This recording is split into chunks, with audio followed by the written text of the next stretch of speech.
Chegou o grande dia! Sim, vamos lá para a última rodada da Copa do Nordeste de 2023. Última rodada antes da fase mata-mata, né? A gente passa, Fortaleza já está classificado, a gente só tem que saber qual posição o Fortaleza pode terminar. No vídeo de ontem do GT a gente fez isso, a gente especulou, fizemos uma simulação. Fortaleza pode ser até líder ou até o quarto colocado do grupo, ou seja, tudo pode rolar nessa última rodada. Porém, o nosso adversário dessa partida é também um adversário meio que uma interrogação, eu acho que é assim que a gente pode dizer. Estamos falando do Santa Cruz, né? E o Santa Cruz, nessa temporada de 2023, é um time um tanto quanto inconstante, eu diria. Enfim, eu acho que vai ser interessante a gente falar sobre eles e trazer aqui como vem o Santa Cruz na temporada de 2023. Santa Cruz, que a gente sabe, é um time tradicional e tudo mais, porém que nos últimos anos vem passando por muitas situações assim que são traumatizantes para muitos torcedores, né? Então, sem perder tempo, sem mais delongas, eu vou chamar a vinheta para a gente poder conversar e entender e observar como está o Santa Cruz na temporada de 2023.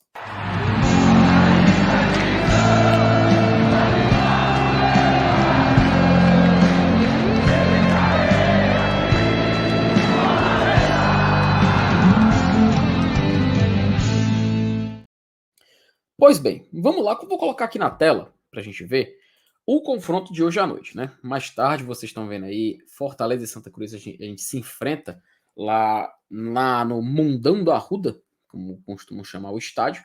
E eu acho que é um detalhe interessante a gente observar a temporada do Santa Cruz, tá? Porque assim, a partir do momento, eu vou até tirar aqui um pouco do som para a gente observar com mais espaçamento entre os jogos. O Santa Cruz, ele meio que vive uma situação inconstante, acho que é assim que a gente pode dizer. No atual momento, o Santa Cruz ele foi eliminado da Copa do Brasil, tá? Ele perdeu para o América Mineiro na segunda fase. O América venceu por 1-0, se classificou e o Santa Cruz já perdeu essa disputa nacional. O que resta para o Santa Cruz no momento é o Campeonato Pernambucano e a Copa do Nordeste. Antes de tudo, vamos olhar aqui a situação deles na Copa do Nordeste. Tá? O Santa Cruz ele está em quinto colocado aqui no grupo B e ele joga sua vida para se classificar e, quem sabe, tirar o Náutico da quarta colocação. Né? Isso porque o Santa Cruz ele precisa dessa vaga se ele quiser sonhar com um título ou com uma vaga, quem sabe, na Copa do Brasil do ano que vem. Porque eu vou explicar já a situação dele no Pernambucano, tá? Mas só para a gente aproximar aqui mais um pouco de zoom e finalizar o entendimento aqui da Copa do Nordeste, o Santa Cruz torce por uma vitória sua e por pelo menos um empate do Náutico, tá? Isso aí já garantiria para o Santa Cruz uma vaga na fase de quartas de final. Aí aquele detalhe, né? Ele vai ter que secar ou o Náutico ou o Sergipe, tá? Dica-se de passagem. Lembrando que o Sergipe, por exemplo, ele enfrenta o Sampaio Correia, que já está eliminado, tá? Então, o Sergipe a gente pode considerar que tem grandes chances de acabar saindo vitorioso, até porque joga em casa. Agora, o Náutico joga com o Ferroviário em casa, tá? E é um jogo muito em aberto, porque o Náutico precisa garantir sua vaga e o Ferroviário já garantiu sua vaga, mas ele quer a decisão em casa, ele quer fazer o jogo da quarta de final como mandante. Então, isso aí é um tempero a mais nessa partida que a gente vai ver amanhã, tanto no Mundão da Arruda como também ali nos Aflitos, que são estádios próximos, tá? São estádios próximos, inclusive tem toda uma questão de segurança sendo preparada para essa situação. No Campeonato Pernambucano é onde tem uma situação tanto quanto preocupante para o Santa Cruz, tá? Para quem não sabe, aqui no Pernambucano a gente tem os dois primeiros se classificando, tem um quadrangular aqui que desses 4 clubes passam 2, e aqui embaixo a gente tem o quadrangular, o rebaixamento, da zona de rebaixamento, que se não me engano vai para um quadrangular e tudo mais. E o que acontece com o Santa Cruz? O Santa, ele está em nono colocado, tá? E se o Santa Cruz, ele quiser se classificar, tudo mais, ele quiser passar de fase no Pernambucano, ele tem que vencer os jogos que lhe faltam, tá? Ele tem que vencer as partidas restantes. E tem mais. Além de vencer as partidas restantes, o Santa Cruz precisa se classificar, ou seja, ele não pode ser eliminado na primeira fase do Pernambucano, porque aí ele tem risco de não jogar o Campeonato Brasileiro da Série D no ano que vem, tá? Porque a vaga na Série D, para ela ser garantida, ela tem que ser garantida via campeonato estadual, né? E assim, o Santa Cruz ele joga, se ele não subir, isso sim, deixando bem claro, tá? O Santa Cruz joga a Série D do Campeonato Brasileiro nesse ano. Se o Santa não subir, ele vai depender da sua classificação no Pernambucano. Então, se o Santa Cruz não se classificar, ele joga toda a responsabilidade para a Série D. Ou seja, o acesso tem que acontecer, ou o Santa Cruz vai ficar sem divisão.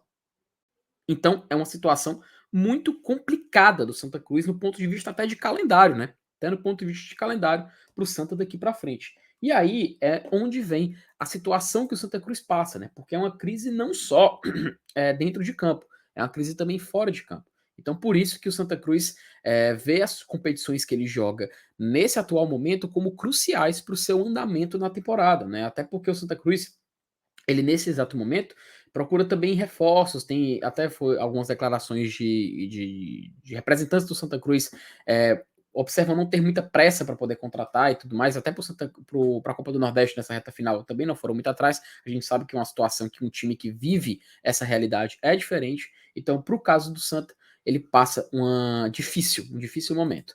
Então, cabe ao Fortaleza, assim, aquela coisa, né? Ema, ema, ema. Então, cabe ao Fortaleza tomar isso como uma questão de tentar se aproveitar e tentar sair vencedor nessa partida. Afinal, Fortaleza já está classificado, a gente só precisa de um empate hoje para poder garantir o mando de campo nas quartas de final, para poder garantir a segunda colocação, porém a gente quer a liderança.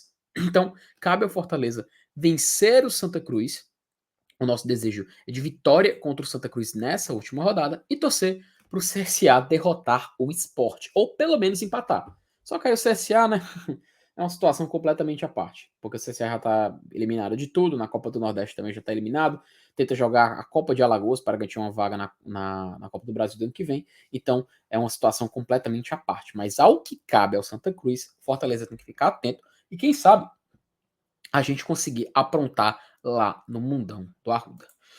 Então, basicamente é isso, galera. Só vim para trazer essas informações aqui rápidas, rapidinho, um bate-pronto aqui para a gente conversar como vem o Santa Cruz na temporada de 2023. O Santa que passa por essas dificuldades, passa por essa instabilidade, mas a Copa do Nordeste é a sua esperança de classificação. Afinal, a gente sabe que a Copa do Nordeste tem uma premiação interessante nessa temporada, diferente dos últimos anos. Então, vale a pena buscar a classificação nesse sentido, tá? Então, a gente convida você a se inscrever no nosso canal, compartilhar esse vídeo com seus amigos e tem mais. Mais tarde a gente tem uma programação especial preparada para a transmissão da última rodada da Copa do Nordeste, tá? Então a gente convida você a ficar ligado aqui no Glória e Tradição, a poder chamar os amigos, compartilhar o link e tudo mais, porque sem dúvida nenhuma vai ser um exercício que a gente vai fazer muito bacana. A gente vai tentar trazer aqui um conteúdo de qualidade para vocês e quem sabe, se você gostar, você poder compartilhar e espalhar a palavra do Glória e Tradição para todo mundo. Ok, meus amigos? Então, ó, não se esqueçam, Fortaleza joga às tarde, vou repassar até o horário para ninguém, para a gente não falar besteira, tá? 9h30 da noite, tá? 9h30 da noite e assim a gente vai poder acompanhar tudo sobre Fortaleza e Santa Cruz. Meus amigos, um abraço a todos e até mais.